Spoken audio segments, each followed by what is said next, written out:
All right. Well, it's 12 o'clock. Guys, thank you for joining us. Of course, this is all very interesting and new and, kind of crazy. But we're confident things are going to get back to the new norm whenever the new norm hits. But first, we have Frank Miller. He's former president of KREIA. He's one of the largest flippers in the city, and he's got all the tricks of the trade. He has a class called Believe Investment Group, and he teaches people how to flip houses in Burr, and now Burr into Airbnbs. I guess that's probably a new wrinkle. You've got Eric George. Eric is also a former president of KREIA. He has the Building and Performance Group, which is home energy ratings for new builds and energy audits on existing properties. Eric has self-storage. He does some Indiana stuff. Big IU fan, big Colts fan, but doesn't know anything about Phillip Rivers.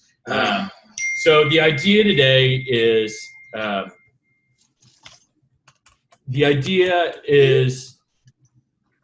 we're going to have some questions, and then you guys can ask questions in the chat.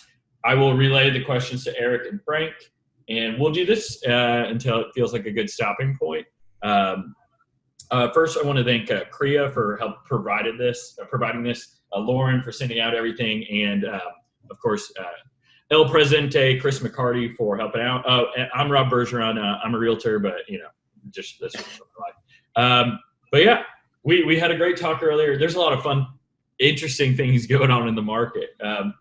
Frank, can you tell us what happened with UK student housing and U of L student housing? Okay, so if you guys know, some of you guys know, my son is a freshman at UK, and he's actually on spring break right now in Fort Lauderdale. And my wife is freaking out that he's gone 15 hours away with all this stuff going on. But, they're down at the hotel, they're swimming, they're having fun. But anyway, so UK came out with a press conference last night saying that all classes for the semester have been canceled, and they're going to do online classes only. And immediately when the kids get back from spring break, all students have to move out of the dorms. And U of L just passed that this morning also. So the crazy thing about it is that all these kids are having to move out of their dorms, and if some of them don't have places to go, where are they going to go to? I've got stuff that's open June 1st and some in May if they need some place to go. Yeah, it's crazy. At first it was just kind of finish the semester online, and now it sounds like they're actually evacuating all the dorms and stuff. But I would guess that the student-affiliated apartments are still going to have business as normal. I think these are just the on-campus dorms, right? Yeah, these are just on-campus dorms only. All right. So, so this is a platform that I've been wanting to kick off for KREIA for a long time, and I appreciate Rob kind of taking the initiative to do this. We will start having these on at least a bi-weekly basis, I think, going forward. And I think Rob wants to have one or two a week, until this kind of blows over. But even after it blows over, we love this format, so we want to do this kind of going forward. So I don't know how you guys want to kick this off, but we've already had probably, a dozen questions come through here. Questions. First one is Marcus, and he's saying, should we expect ARVs to drop from 3 weeks ago when he got a CMA on it? So I would say no, but what do you guys think? I would agree. I don't think, unless you have lower comps to compare it to, why would they drop? Mm-hmm. Yeah, that's what appraisers are still going to use, the same CMAs. And we still have low interest rates. We're still going into busy season. What do you think, Frank? Lower ARVs? Probably not at this time. The only reason being is because, like, for instance, I talked to you earlier, Rob, about this, but I have two flips that are closing next week, and they're still at the top of the market pricing. So I don't see anything in the foreseeable future dropping ARVs, but I will tell you that the market has slowed down just a little bit, not a lot, but there are some people that are just in basically fear and uncertainty of what's going to happen. So that's kind of like where I'd say probably in the next 2 to 3 weeks, there's going to be kind of a slowdown a little bit in the most recent news. Yeah, I think we're fine. Okay, so Eric, this is a question for you. And Frank, obviously you'll be answering too. What is the story on rental houses and offsetting rent if need be? Well, I think we talked about this a little bit earlier, and there's, if people are losing their jobs and they're not able to pay rent, I think the decent thing to do as a human being would be to give a little bit of leeway here, especially if your bank is also willing to, give you a little bit of leeway on paying late or deferring payments to a later time or whatever. But I don't necessarily think it means that you just don't, you just forgive the entire month's rent. Work with your tenants, I think is the right thing to do. And if there's any job openings that you can post, like I know Amazon's hiring a lot, and probably FedEx and UPS as well. Yeah. So any of that kind of stuff, that's kind of the approach that I would take. We've already had a couple of people kind of reach out and just say, hey, I might be late this month or whatever, but we're waiving late fees basically this month and probably next month. If people need to pay late, that's fine. I just don't want people to get the idea that they can just not pay at all because of this situation. I mean, we need to be gracious and we need to do what we can to help them out. But unless the bank is just completely forgiving mortgage payments, there's still fixed expenses. Bills to be paid, yeah. On a side note, Frank, Eric, the Zoom just notified us that we have longer than the 40 minutes there. Awesome. So we're good to go on that.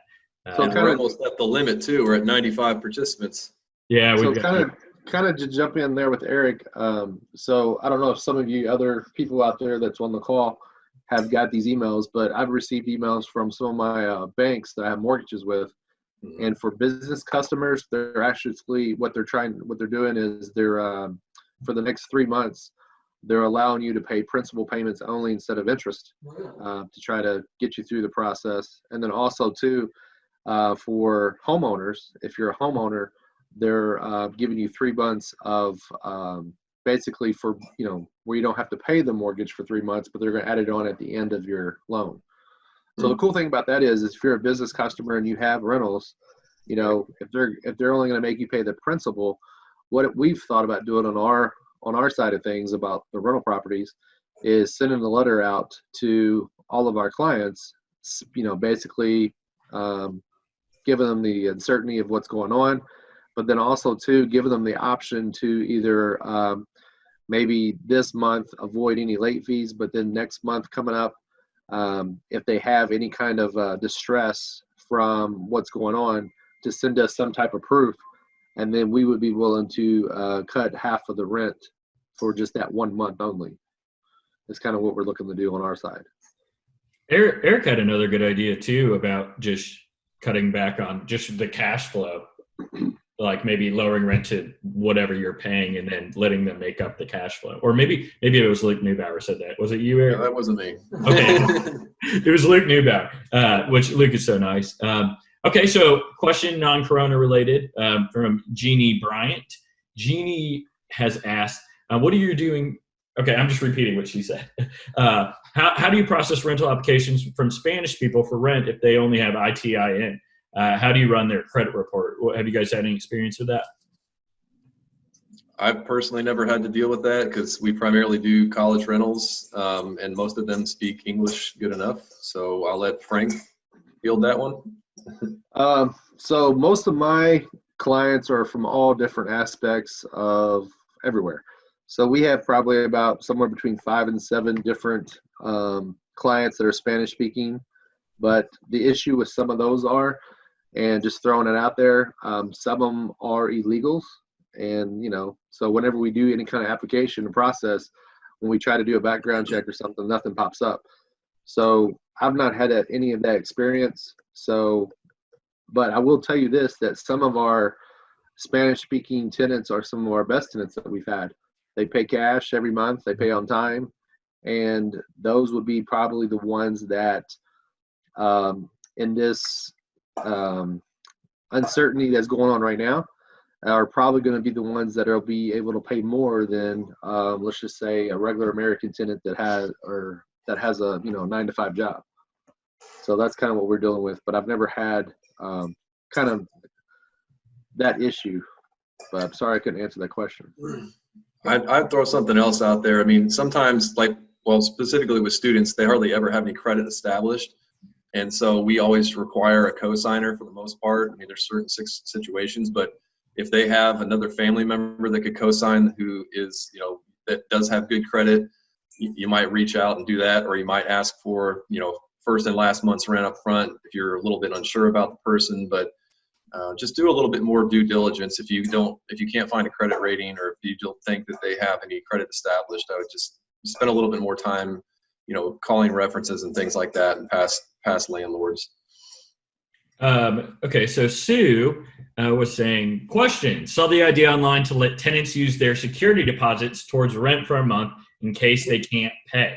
But I know that's not allowed. Could we give them a refund of the security deposit and then they pay us back in the form of rent? I think that's risky to me. That's at your own peril if you do that. Because if something goes wrong and they damage the house and they don't pay rent for the next month or two, then you have no recourse. And legally, you're not allowed to apply the deposit to rent.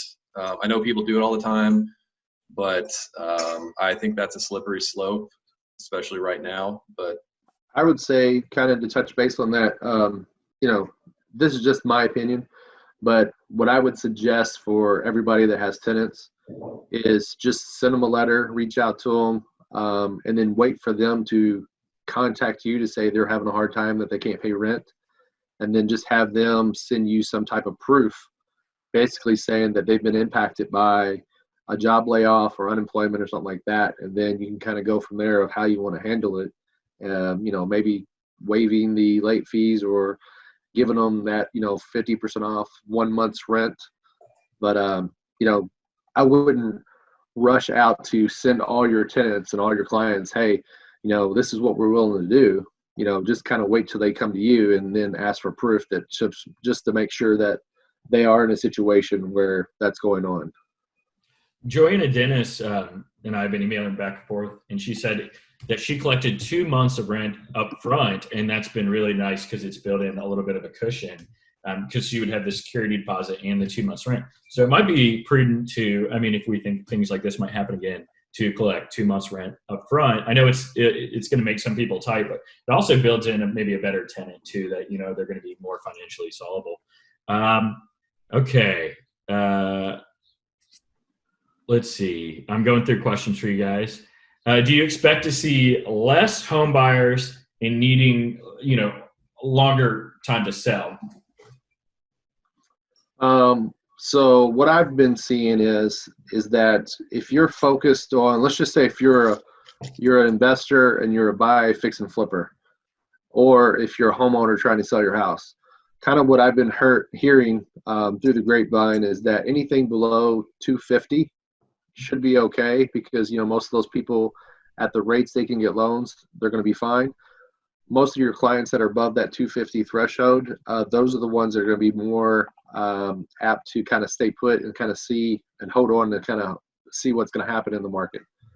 But for what I've been experiencing here, you know, if you're in that, let's just say 125 to 250 sweet spot, those things are still kind of going through. And just like I mentioned, I have 2 next week that we're closing on that are fix and flips. Now, I will tell you that if everything starts happening more and more of a trickle effect, where all these other places are closing, just like, for instance, you know, all the spas and the gyms and all that good stuff is closing now today after 5. It's to me, it seems like it's coming to kind of a halt, kind of like, you know, some of the other big cities where there's going to be nothing available as in workers. So I'm not sure where this is going to go if people are pre-approved trying to get a mortgage, if they're unemployed or to that nature. What's your thought, Eric? Well, and Christina's sitting over here listening as well, but she just said, you know, you may end up getting a lot of pent-up demand from people just sitting in their houses for the next month or two. Conversely, you have people sitting in their houses trying to find something to do, so they may be looking for their next house and requesting showings. I don't know, you know, Rob, how's your office been, you know, the last week or two with requested showings and closing? Because I've kind of heard from a couple other brokers that it's more or less business as usual right now. Mm-hmm. Yeah, I think it is business as usual. I've got 5 closings this week. They're all closing. My out-of-towners, my California investors, they're still buying quite a bit. So I'm writing about 2 or 3 offers. But what we're doing is we're lowballing and trying to create some of these properties, making them into BRRRRs that weren't necessarily BRRRRs to begin with. And they're trying to take advantage of the low interest rates. So, I mean, if you go in the MLS, you should be able to find 4 to 6 BRRRRs.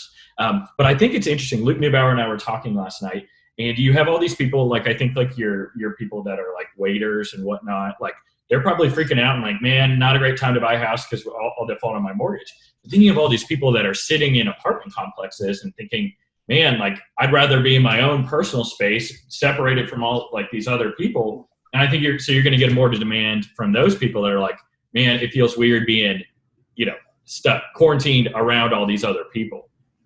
So it's all really interesting. Joe Worth, I don't think buyers will decline, for the record.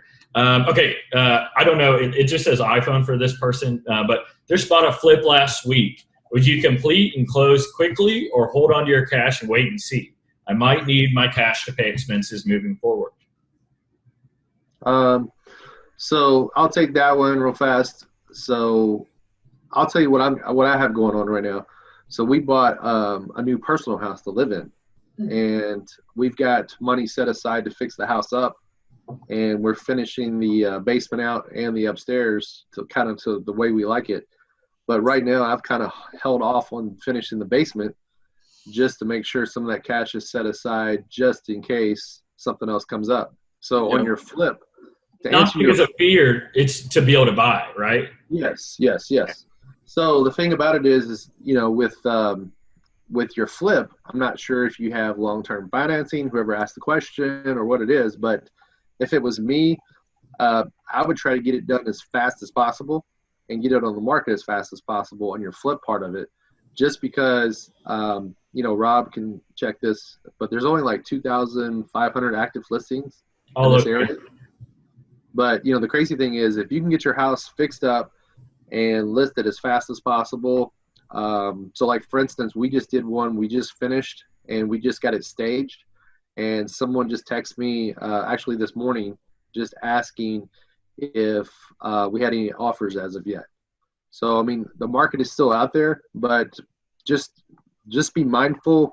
Don't let the fear set in like everybody else is doing around the country. A lot of us have been through 2008. It's a totally different scenario, but in 2008, there was a lot of people that froze up and were fearful and didn't want to do anything. But think about this. In 2008, if you would have bought a lot of those houses in 2008 and 2009, just imagine what those are worth today. So that's what you need to think about. Yeah, capitalize on the low interest rates, like Frank said. I mean, I've always taken the approach with real estate that this is a tool for cash flow. It's a tool for long-term wealth. And if you're doing this only for short-term profit and not kind of looking at the overall market, you may get stuck. But if you have the ability to, if you've got a flip going and it's in a what could be a decent rental neighborhood, or it's in a kind of first-time home buyer pricing, you might consider just refinancing it and do the BRRRR strategy, renting it out for a while.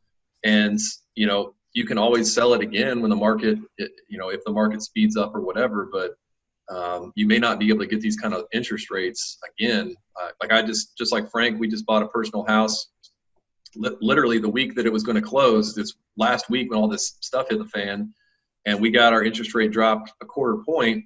And then right after we closed, the market just fell out the bottom, and I could probably refinance already and get a lower interest rate. But, we have improvements to do the house as well.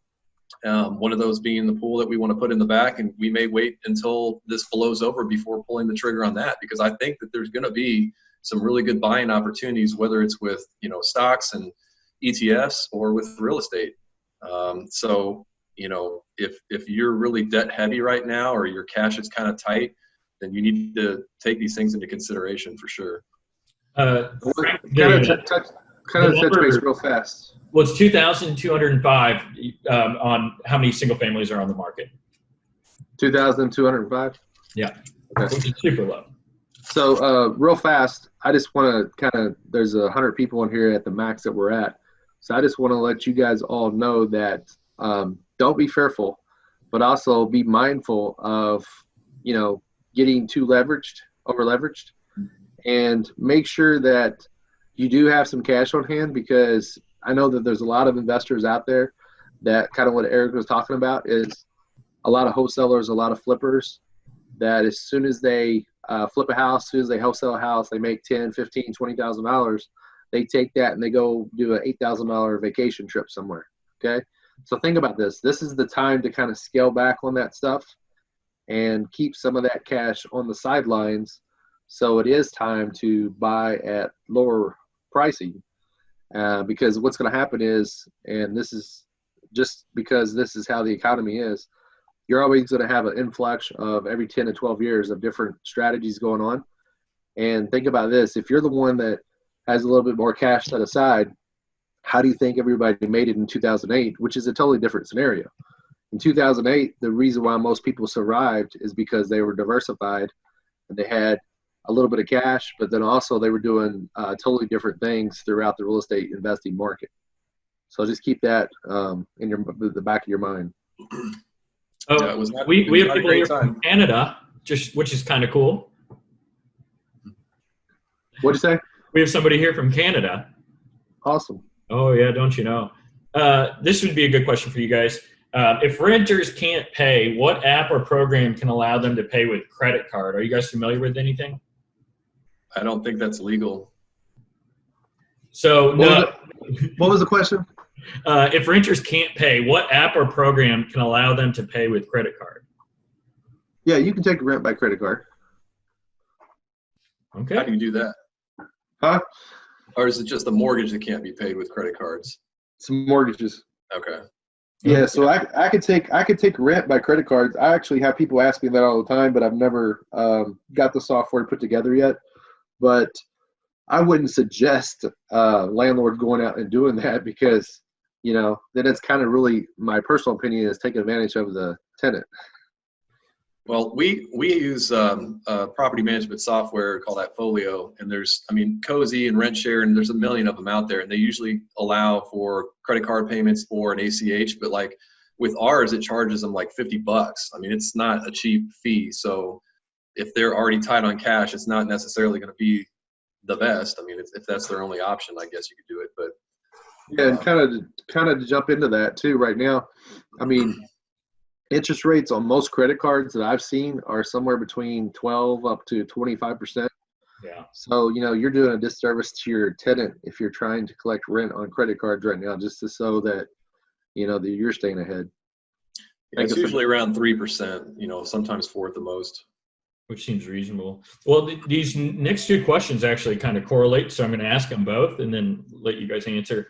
How do you see the coronavirus and everything affecting private lending? And then have you seen or heard of lenders throttling back their loans because of the state of the economy? I asked 2 bankers earlier this week whether they saw any decrease in lending activity, or they foresaw any,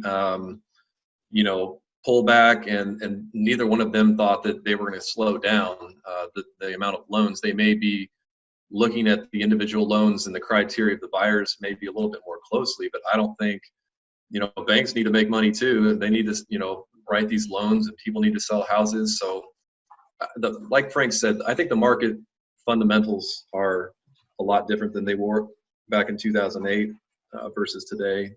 So that's just my opinion, and I'm sure we can get on with Chris McCarty, or I don't know if Chris is on, or if any of our other private lenders are on here, but I would venture to say that they're probably going to agree with that statement. Yeah, personally, what I have been doing, not talking about the hard money part, but what I've been doing is I've been doing a few more burrs right before all this hit. So if some of you guys didn't know, we did a 4-house burr. It was 4 houses that we purchased that we were actually going to fix and flip, but instead we fixed them up, and we saw kind of something similar to this kind of, starting to come and slow down. So what we decided to do was rent those out and do the Burr method on them. We went to a local credit union and we asked for 70% loan to value is all we wanted because we bought them so cheap. So they gave us 70% loan to value, and we ended up walking away with a check for $112,000. So that obviously helps out somewhat, to stack some cash. But how much taxes are you paying on that, Frank? You don't pay on the loan, zero. Mm-hmm. So, and somebody's gonna be negative and be like, well, I can't believe you cashed out of those. But think about this. I cashed out at 70%. I didn't want no more. So 70% is a good number for me to feel comfortable at, that if something did go awry in the market, that I would still be able to sell those houses off, or, they're rentals anyway. So I'm not selling them off. I'm keeping them for however long. Forever. Yeah, we had a similar kind of situation. So like the last few months, we've been planning on paying off one of our rental properties this year. And the balance isn't real, it's doable, but in light of the low interest rates right now and the fact that I want to have some extra cash on the sidelines to be able to invest, instead of paying that one off, I'm probably just going to refinance it on like a 10-year note with a low interest rate, and it'll be, paid off naturally in the next 10 years. Plus, the interest rate I'm at right now, it's a River City loan that I've had for probably 8 years. And for whatever reason, the last 3, it continues to go up. I mean, it's like 8 or 9%. Thanks, River City. Even though the interest rates are going down, a lot of my other loans have adjusted based on prime, but not River City. So they will be losing this mortgage here shortly. But those are the kind of things that you should be able to kind of look at if you've got a little portfolio and you've got some stuff that's got equity in it, or you've got higher interest rates and you just want to refinance it. Take advantage right now while you can. So my opinion is, if you guys want to be a step ahead of everybody else, is go out, refinance some of your loans. Try to get 70 to 75% loan to value if you can, if you bought them right. Get some of that money. And then also make sure you try to get some home equity lines, because, if you set up your home equity lines right now, we have 3 home equity lines set up on properties, and our interest rates are 4% on all those. So think about the 4% interest on equity lines. That, it's crazy. Frank, I've got a question for you in regards to that. I'm told that if you don't use the equity line, they can call it at any time. So is it good to have a little bit of money out on those equity lines? Say what now? I'm sorry. So I've been told that if you, like, let's say you have an equity line of 80,000, but you don't have any bit of that 80,000 out, that the bank can say, hey, we're going to pull it back due to the economy. Whereas if you have like $100 out on that equity line, they can't pull the equity line. Have you had any experience? So yeah, it's a little bit different. So you're talking more about lines of credit. Yeah. So lines of credit. So if I go to a bank and I say I want a business line of credit, and they give me $500,000 business line of credit, and I can use that here and there, that's a little bit different. They can call those due. But on the home equity lines, the HELOCs, those are fixed some of mine are fixed for 10 and 15 years. So they can't touch me on those. That's awesome. So I have equity line of credits against 2 rentals that have been paid off, and they're at like low, what are they, in the mid 4s?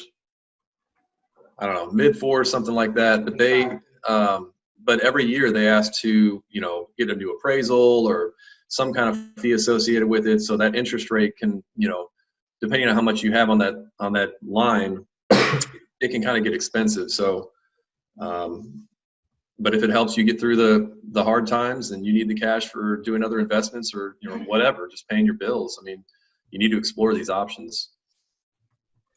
Yeah. And then Marcus Britton wants to know, Frank, if all believers can get a 2% interest rate from Frank Miller. Private loans from Frank. Currently right now, we're not doing any private loans. We are buying our own investments. Sure.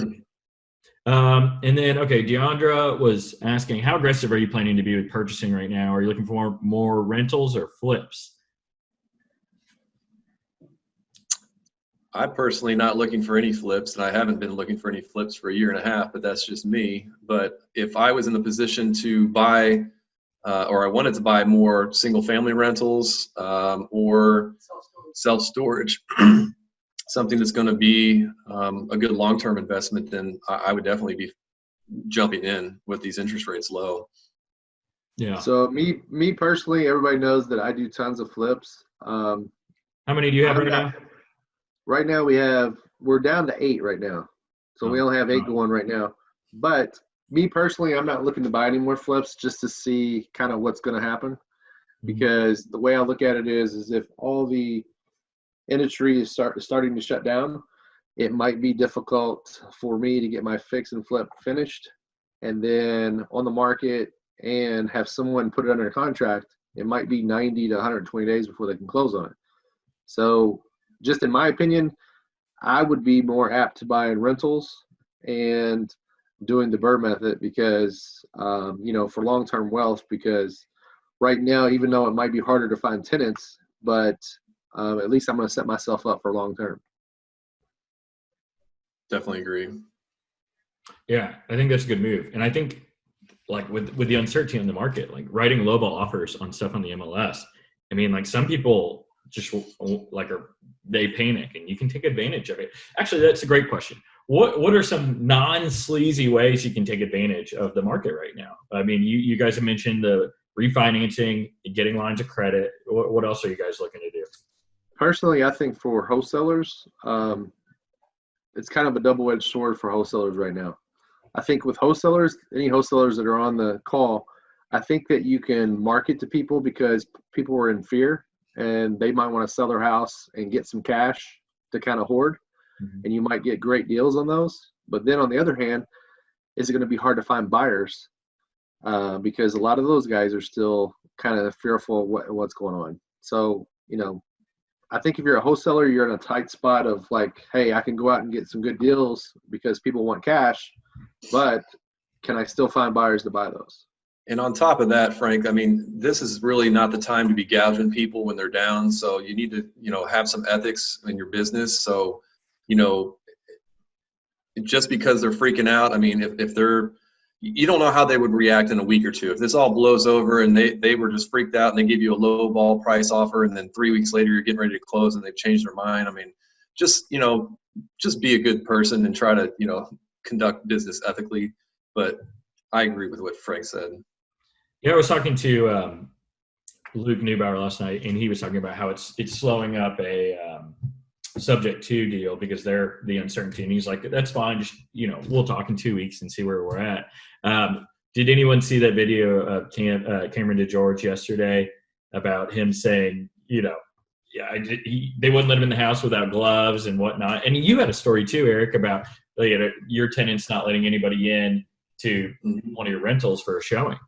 Yeah, we had excuse me, we have it's ongoing actually, but we have a house that's their lease is up at the end of May, and we actually have somebody who wanted to see it today, this afternoon, ready to sign a lease as long as it looked like it did in the pictures. And the existing, residents were like, we don't want anybody coming in our house that we don't know where they've been, blah, blah, blah. And mind you, we're talking about one person coming in the house for probably 10 minutes. And they just shut it down. So I reached out to KREIA's parliamentarian, Michelle Ron, asked her how I should respond to this. And she basically said, legally, you have the right to access the house. You give them 48 hours notice. But at this point, the only thing you could really do is file a 14-day notice letter to them, basically kind of, starting an eviction process. And she's like, I don't recommend that you do that because it's not going to look well, on your side of things. If this actually goes before a judge. And furthermore, it's going to take 60 days to get to that point before it even goes in front of a judge, and the lease will be up and they're not going to rule in your favor. So unfortunately, we just kind of have to deal with it. One thing that we do with our rental properties that I definitely recommend other people do that kind of helps with this situation is get Matterport, those 3D scans done of your rental properties. So you can just say, here's the link. I mean, literally this was scanned last year, whatever. The house looks exactly the same. You can do a virtual walkthrough.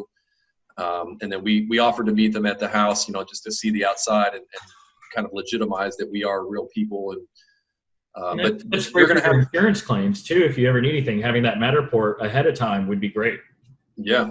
There's a lot of cool things that Matterport does. You can measure the openings and walls and windows and stuff. So it's a cool tool. I definitely recommend people having,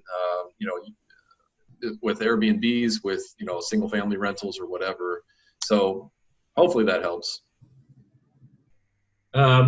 Okay, so I can't verify anything, while we're on this call, but I think it was Jeannie Bryant said that Trump is suspending all home foreclosures and evictions across the country currently. So if that's true, that adds some wrinkles into things, but I mean, it's already been done locally, so it shouldn't affect us too much. Hey, Eric, people are asking, you were just talking about Matterport. They want to know how to spell that. Matterport.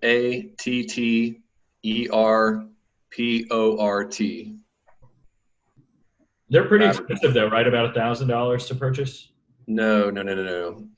They should be like, depending on the size of the house, $200-$300, $400, something like that. The cameras themselves are expensive, but if you hire somebody to do it, then a few $100, something like that. Oh, okay. Apparently Ed Gibson is Genco, not Jeannie Bryant. That's funny. Yeah. I don't know why his name's Genco.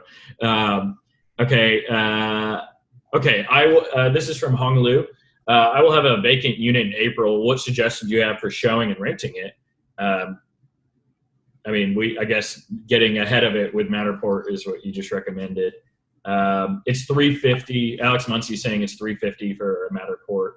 I personally use, just to let you guys know real fast, for the past 2 or 3 months, we've actually been personally using Zillow rental manager, and it's worked out really well because what happens is we can do all the processing through their site, and they take a picture of their ID, they go out, look at the property, so everything's basically kind of mobilized where we don't have to really go out and do anything.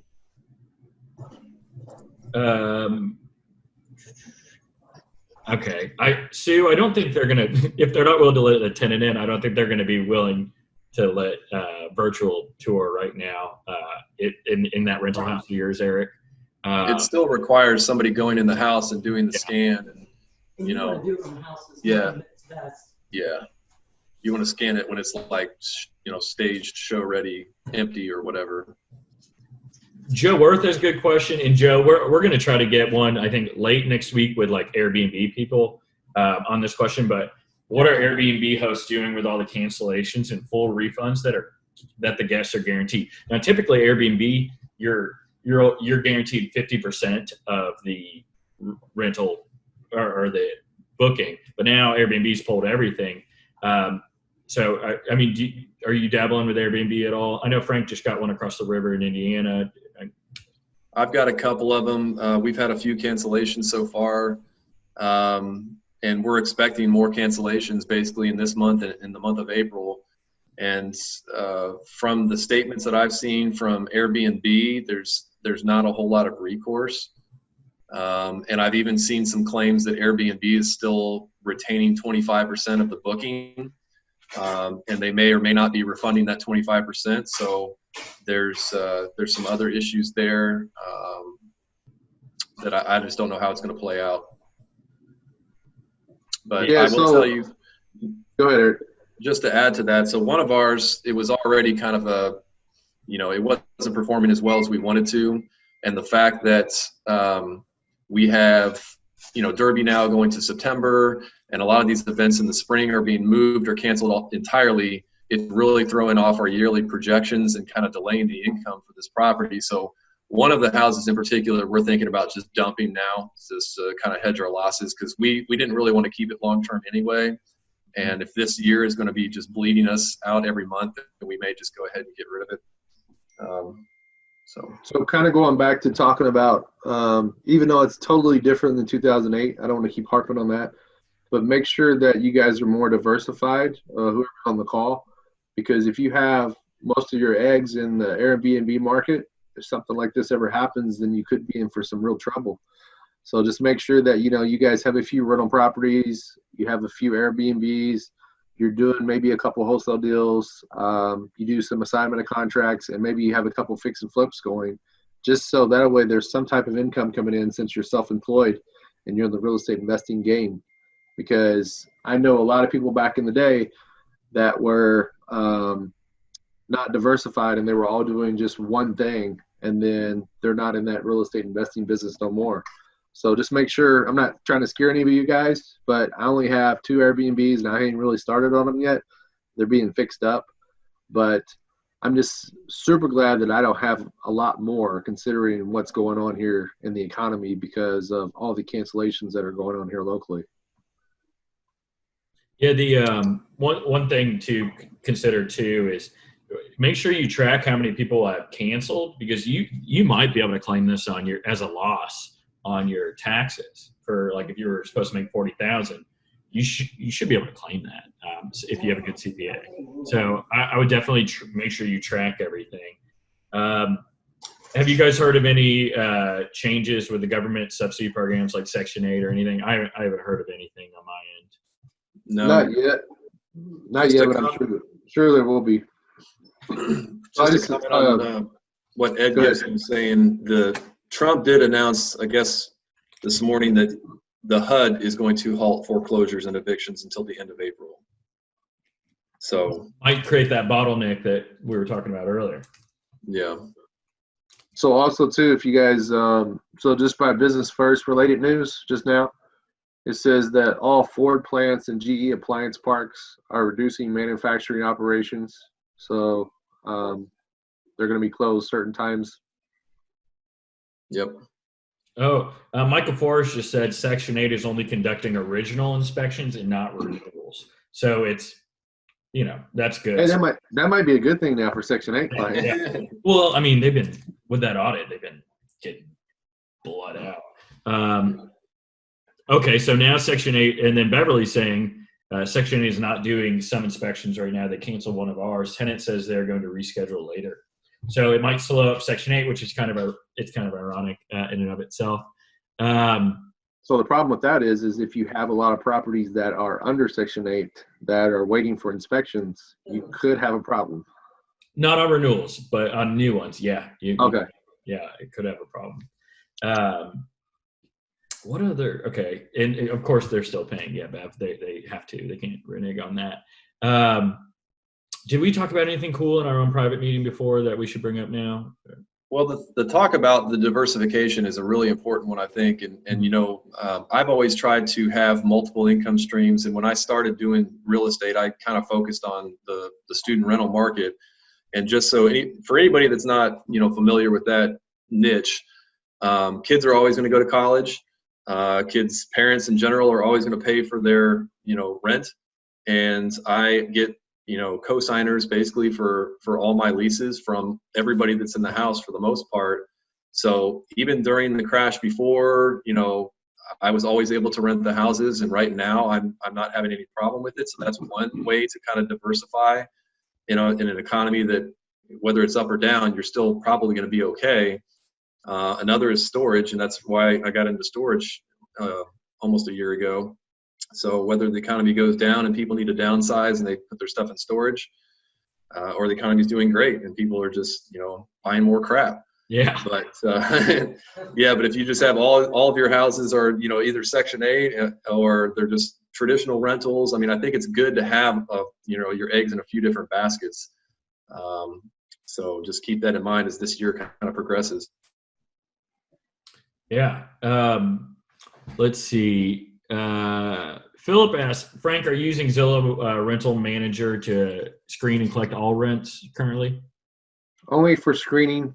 We collect our own rents. Okay. And then Cheryl Spaniel is, I'm going to read this verbatim. We do not currently have a rent freeze, correct?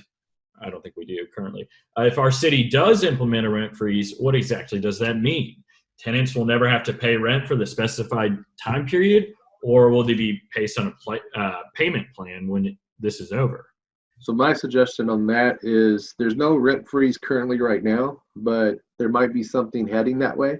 Mm-hmm. So what I would do is if something like that got passed, then I would immediately contact your banks and just say, hey, this is what's going on. Is there any way we can hold off, kind of just like the tenants are doing? Yep.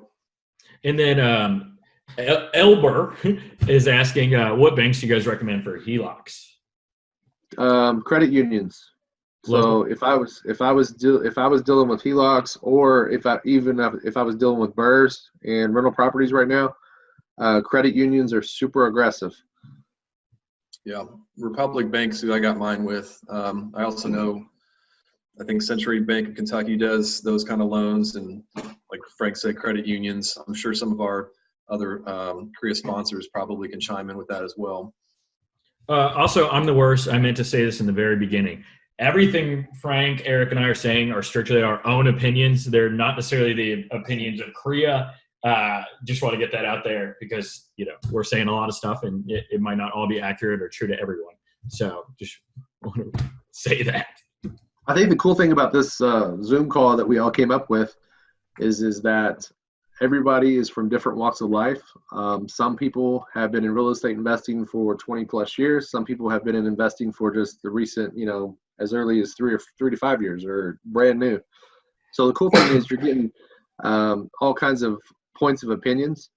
The reason why we kind of wanted to come on here and have this little discussion is because Rob's idea was to say, hey, a lot of people have not been through this back in 2008. And like I said, 2001. So it's not really the same scenario. The crazy thing is that the scenario is the economy is great. It was great. Everything was moving along. And then all of a sudden this fear factor has set into all these people.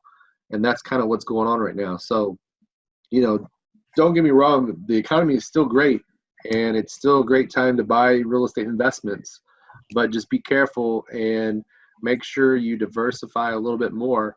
So that way, if something else happens in the future, that you might not have that fear factor either. That's good advice. Yeah. So the goal is on Friday, we're going to have Jordan Pone from SurePoint Equity, and we're going to have Hampton Skurlock. They both have a financial background. We're going to have them Friday at noon. And then we're looking to have Harry Borders and Chris McCarty for like a State of the Union kind of feel thing on Monday. And that'll be at noon as well. And then we're looking to kind of target Airbnb. So we're going to try to bring on a few people there, a few wholesalers for another date. And then I want to do a doom and gloom one where we have Joe Burnett and Dennis Earhart come on and talk about how they're capitalizing on the market and whatnot. I have not talked to those two about it, but everyone else has already confirmed.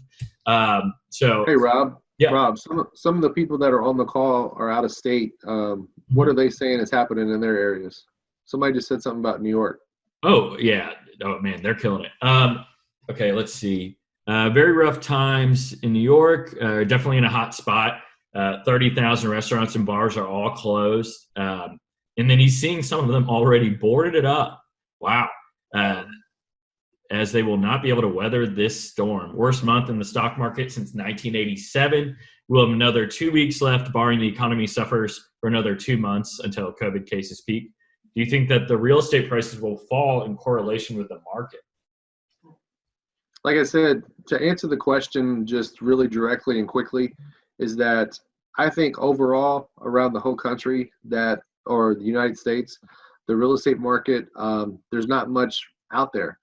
So I'm not thinking it's going to take that big of a hit because of the volume and the inventory, and there's nothing out there. Just, especially here locally, and I've heard that from other states. So, I don't think it's going to be a direct hit on the real estate market itself, but I will think it will be a direct hit on a lot of the airlines, cruises, small businesses that are restaurants and things like that. I think those people could have some crazy futures here to come in the next year. Well, real estate's always been a safe haven, along with gold or whatever, but it's one of the main reasons why I was really attracted to real estate in the first place. It's something that I can, touch and feel, and I know where my money is, and it always appreciates for the most part.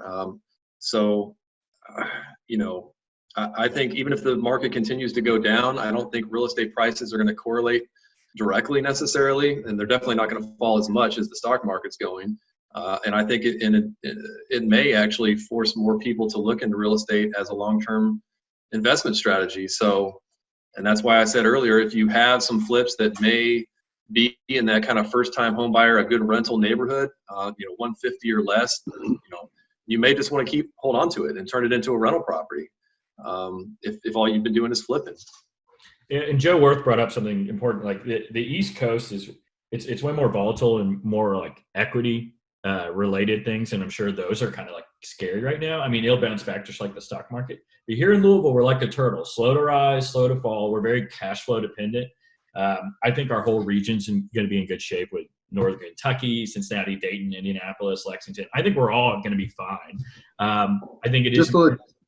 Just to let you guys know, so story coming out of ABC News just 20 minutes ago.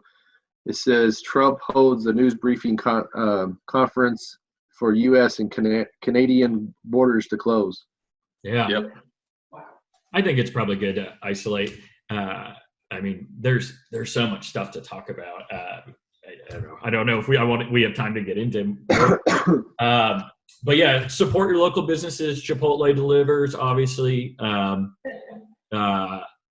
And then Hung Lu saying Canada's very much the same. Cities kind of locked down. People are in fear mode. I don't know. Try not to digest too much of the coronavirus stuff. Like if you only saturate yourself with that, you're gonna get really scared. Going to the grocery store is kind of scary because everyone else is afraid, and so it's contagious. Try to just. I'll tell you, kind of talking about the corona thing now, since we haven't really talked about it that much. So like what Rob said, is don't kind of put all your mindset on that. Like for instance, if you're going to the grocery store, don't put your mindset where you're going to go in there and see all the empty shelves. Just go ahead and order online and just go pick it up. Okay, have them come out and just deliver it. So that way you're not seeing all that activity that's going on.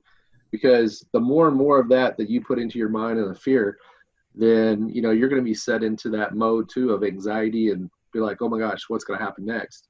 So yes, all this stuff is happening.